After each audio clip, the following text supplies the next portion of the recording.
Bakal calon presiden dari Koalisi Perubahan untuk Persatuan, Anies Baswedan mengatakan belum menyampaikan tawaran kepada pihak manapun untuk menjadi calon wakil presidennya, termasuk kepada Wali Kota Solo Gibran Rakabuming Raka.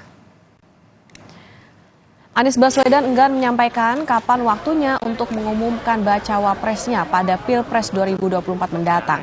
Anies mengaku telah mengantongi satu nama bakal cawapres. Dia menegaskan akan mengumumkan nama bakal cawapres itu pada waktu yang pas.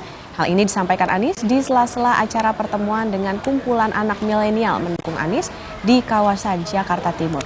Dalam kesempatan ini Anies ngobrol santai dengan para milenial dengan tajuk "Milenial menyampaikan, Anies mengerjakan". Assalamualaikum Pak Anies. Sejauh ini kita lagi berproses aja ya, jadi belum ada tawaran pada siapapun ya. Dekat itu 2 menit, 3 menit, 2 jam, 3 hari, 4 hari, 5 hari, seminggu. Enggak.